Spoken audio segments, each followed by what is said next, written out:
Hello friends, welcome back to Tamil movie reviews. நான் உங்கள் தமிழ். இன்றைக்கி நம்ம 2024 அமெரிக்காவில் வெளியான கிராஷ் வெப்சீரிஸோட திரை விமர்சனம் பற்றி தான் பார்க்க போகிறோம். இந்த வெப்சீரிஸ் உங்களுக்கு அமேசான் பிரைம் ஓடிடியில் தமிழ் டப் பண்ணி கொடுத்துருக்காங்க. பார்த்து என்ஜாய் பண்ணுங்கள். சீசன் 1ல் மொத்தமாக 8 எபிசோடு கொடுத்துருக்காங்க. ஒவ்வொரு எபிசோடுமே கிட்டத்தட்ட 1 மணி நேரம் ஆகும். ஸோ மொத்தமாக இந்த வெப்சீரிஸை நீங்கள் முடிக்கிறதுக்கு 8 மணி நேரம் உங்களுக்கு தேவைப்படுது. இந்த வெப்சீரிஸோட திரை விமர்சனம் என்ன அப்படின்னு பார்த்தீங்கன்னா, நம்ம ஹீரோ இருக்காரு, அவர் பேர் அலெக்ஸ் கிராஸ். அவர் பார்த்தா போலீஸ் டிபார்ட்மெண்ட்டில் ஒரு சைக்கலாஜிக்கல் பிஹெச்டி பார்த்தா முடிச்சுட்டு ஒரு டாக்டரேட்டாக ஒர்க் பண்ணுறாரு. ஸோ சைக்கலாஜிக்கலாக இன்வெஸ்டிகேஷன் பண்ணுவாங்க பாருங்கள், அந்த மாதிரி ஒர்க் பண்ணுறாரு. ஸோ ஒரு சமயத்தில் ஒரு ஃபேமிலி கூட வெளியே போக சொல்ல அவங்க ஒய்ஃபை மர்டர் பண்ணிடுறாங்க, சுட்டு தள்ளிடுறாங்க. அது ஒரு வருஷம் முடிஞ்சதுக்கப்புறம் அவர் என்ன பண்ணுறாரு அப்படின்னு பார்த்தீங்கன்னா, எனக்கு இந்த ஜாப்லேருந்து ஒரு லீவ் வேணும் அப்படின்னு கேட்குறாரு. பட் அந்த சமயத்தில் ஒரு கேஸ் அவருக்கு கொடுக்குறாங்க. இந்த கேஸை நீங்கள் முடிச்சுட்டு நீங்கள் லீவ் எடுத்துக்கலாம் அப்படின்ற மாதிரி சம்மந்தப்பட்ட டிபார்ட்மெண்ட் சொல்கிறாங்க. ஸோ இதுக்கப்புறம் அந்த கேஸை அவர் முடிச்சாரா, எப்படி முடிச்சார், இதுதான் மொத்த கதையாக கொண்டு போயிருக்காங்க. கிட்டத்தட்ட 8 மணி நேரம் இந்த வெப்சீரிஸை எடுத்து வச்சுருக்காங்க.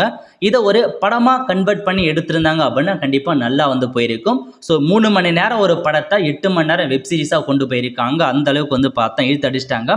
பட் உங்களுக்கு பார்த்தா ஒரு த்ரில்லிங்காக தான் கொண்டு போயிருப்பாங்க. போர்லாம் அடிக்காது. ஸோ டைமிங் அதிகமாக இருக்குன்றதான் சொல்ல வரும். பட் போர்லாம் அடிக்காது, நல்லா த்ரில்லிங்காக தான் கொண்டு போயிருக்காங்க.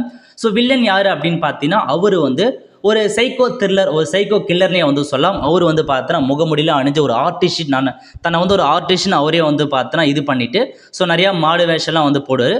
அவர் முக்கிய நோக்கம் என்ன அப்படின்னு பார்த்தீங்கன்னா, இதுக்கு முன்னாடிலாம் பெரிய பெரிய சைக்கோ கில்லர்லாம் இருப்பாங்க பாருங்கள். சைக்கோ கில்லர் கொலை பண்ணவங்க 11 கொலை 20 கொலை பண்ணவங்க, அந்த மாதிரி ஒரு 11 நபரை பார்த்தா அவங்க சூஸ் பண்ணிட்டாங்க. அதாவது இதுக்கு முன்னாடி இந்த ஒரு 11 சைக்கோ கில்லரை இவர் சைட் பண்ணு, பட் அவங்க எல்லாமே இறந்து போயிட்டு இருப்பாங்க. அந்த 11 சைக்கோ கில்லர் மாரி இவர் பார்த்தீங்கன்னா அதே அடையாளமாக இருக்காங்க பாருங்கள். அந்த 11 பேர் இருக்கிற அதேமாரியே கண்டுபிடிச்சி அவங்க ஃபேஸை அந்த சைக்கோ கில்லர் மாரி மாற்றி இவர் ஒருத்தர் மர்டர் பண்ணுவார்.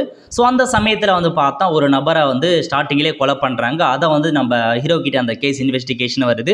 அதுலேருந்து ஒரு சில லீட் எல்லாமே கிடைக்குது. அப்புறம் ஒவ்வொன்றா எப்படி மூவ் பண்ணிட்டாரு அதை தான் கொண்டு போயிருக்காங்க.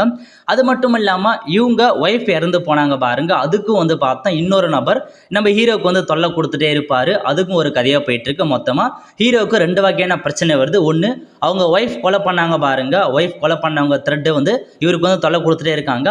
அதேமாரி இவர் கேஸ் இன்வெஸ்டிகேஷன் அது ஒரு பக்கம் போயிட்டே இருக்குது. ஸோ ரெண்டுமே பார்த்தா இவர் இன்வெஸ்டிகேஷன் பண்ணிகிட்டே தான் இருக்கார். ஸோ அந்த இவர் ஒய்ஃப் ஏன் கொலை பண்ணாங்க அப்படின்றதுக்கு ஒரு ரீசன் இருக்குது. அது இவர் தான் காரணமாக இருப்பார். வேறு ஒரு ரீசனுக்காக அவங்க ஒய்ஃபை அந்த ஃபேமிலியை பழிவாங்கன்ற மாரி ஒரு கும்பல் சுற்றிட்டு இருக்கும். அதேமாரி இந்த case investigation psycho thriller. So இதான் பேசிக்காக இதாங்க உங்களுக்கு கதை. ஸோ கடைசியாக என்னென்னு பார்த்தீங்கன்னா, அந்த 11 பேர் அந்த சைக்கோ கில்லர் பார்த்தீங்கன்னா 10 பேரை பார்த்தா மாற்றி கொலை பண்ணிடுவார். 11ஆவது நம்பராக வேற ஒரு பொண்ணை தேடி அந்த பொண்ணை அடைச்சி வச்சு அதை ஃபினிஷ் பண்ணுறது அவருடைய முக்கிய கோலி. ஸோ அந்த 11ஆவது நம்பரை பார்த்தா கொலை பண்ணுறதுக்கு முன்னாடி இவங்க ஃபைன் பண்ணி தூக்கி ஜெயிலில் போட்டுருவாங்க. ஸோ கடைசியாக இதான் முடிஞ்சது. இதாங்க மொத்த கதை. ஸோ 8 மணி நேரம் வெறும் ஷார்ட்டாக சொல்ல வேண்டிய ஸ்டோரி 8 மணி நேரம் இழுத்து அடிச்சிருக்காங்க. ஏன்னா அந்தளவுக்கு பார்த்தீங்கன்னா நிறைய விஷயங்கள் இன்வெஸ்டிகேஷன் போயிட்டே இருக்கீங்க. ஏன்னா பல ஆஃபீஸர் சம்மந்தப்பட்டிருக்காங்க. இந்த கதை கோலத்தோட முக்கியமான பெயர் என்ன அப்படின்னு பார்த்தீங்கன்னா, நம்ம ஹீரோ கூட ஒரு ஃப்ரெண்ட் இருப்பார். அதை தவிர்த்து அந்த சைக்கோ வில்லன், அப்புறம் ஹீரோக்கு 2 குழந்தைங்க இருப்பாங்க. ஸோ முக்கியமாக மெயின் கேரக்டர் இவங்களை சுற்றியே தான் கதைக்களம் நடக்கும். ஸோ ஒரு கட்டத்தில் இல்லை யார், அதாவது அந்த சைக்கோ த்ரில்லர், அந்த சைக்கோ கில்லர் யாருன்றத 2வது எபிசோட்லேயே காமிச்சிருவாங்க. 5வது எபிசோட் 4வது எபிசோட்ல எல்லாருக்குமே தெரிய வந்துடும். பட் இருந்தாலும் 8 எபிசோடு வரை ஈர்த்து வச்சு அவனை எப்படி கண்டுபிடிச்சி ஜெயிலில் போகிறது வரை கொண்டு போயிருக்காங்க. அந்த அளவுக்கு அருன்னு அறுத்துட்டாங்க. ஸோ உங்களுக்கு ஓரளவுக்கு டீசன்ட் வாட்சபிள் தான். ஒரு தளவுக்கு த்ரில்லிங்கான சீரிஸ் பார்க்கணுன்னா நீங்கள் பார்க்கலாம். ஸோ இதாங்க இந்த வெப் சீரிஸோட மொத்த திரை விமர்சனம். கண்டிப்பாக 8 மணி நேரம் என்றது ரொம்ப அதிகபட்சமானது. பொறுமையை சோதிக்கிற அளவுக்கு இருக்கும். ஏன்னா அந்தளவுக்கு தான் கொண்டு போயிருப்பாங்க. ஸோ ஒரு சில இடங்களில் பார்த்தா நியூடு சீன் கொண்டு போயிருக்காங்க. 18+ கண்டென்ட் இருக்குது. ஸோ தனியாக பாருங்கள், டிவிலையோ அல்லது ஃபேமிலி கூட பார்த்துங்க, கண்டிப்பாக உங்களுக்கு தான் ப்ராப்ளம் வரும். ஸோ மற்றபடி ஓரளவுக்கு டீசன்ட் வாட்சபான சீரிஸ் தான். பார்த்து என்ஜாய் பண்ணுங்கள். ஒரு த்ரில்லிங்கான ஒரு வெப் சீரிஸ். ஒரு சில இடங்களில் நீங்கள் ஓட்டி பார்ப்பீங்க அப்படின்றத நம்பரும். ஏன்னா நானும் அப்படி தான் பார்த்தேன். ஏன்னா அந்தளவுக்கு தான் இன்னும் கதைக்களம் இன்ட்ரெஸ்டிங்காகவோ த்ரில்லிங்காகவோ இல்லைங்க. ஏன்னா யார் அப்படின்றத தெரிஞ்சு போச்சு. இதுக்கப்புறம் பார்க்குறதுக்கு அங்கே ஒன்றுமே கிடையாது. ஸோ அப்படி அவர் ஏதாச்சும் ஒன்று கோல் வச்சிருக்காரு, அதை கதையாக சொல்லியிருந்தா கூட பரவாயில்ல. எதுவுமே இல்லை. வழவழன்னு ஈத்து இந்த வெப் சீரிஸே முடிச்சிட்டாங்க. ஸோ எப்படா முடியும்னு பார்த்தா நானும் வெயிட் பண்ணியிருந்தேன். ஆல்மோஸ்ட் பார்த்தா முடிஞ்சிருச்சு. ஸோ ஓரளவுக்கு டீசெண்டாக நீங்கள் பார்க்கணும். 8 மணி நேரம் உங்களுக்கு டைம் இருக்குது அப்படின்னா தாராளமாக நீங்கள் உட்காந்து பாருங்கள். பட் 8 மணி நேரம் பார்க்குற அளவுக்கு பொறுமை இருக்காது. ஸோ இதான் இந்த வெப் சீரிஸோட மொத்த திரை விமர்சனம். ஸோ இந்த வெப் சீரிஸ் பார்த்தவங்க மறக்காமல் கமெண்ட் பண்ணுங்கள். இந்த வீடியோ பிடிச்சவங்க லைக் பண்ணுங்கள். அடுத்த ஒரு மூவி அப்டேட்டில் சந்திப்போம். நன்றி, வணக்கம்.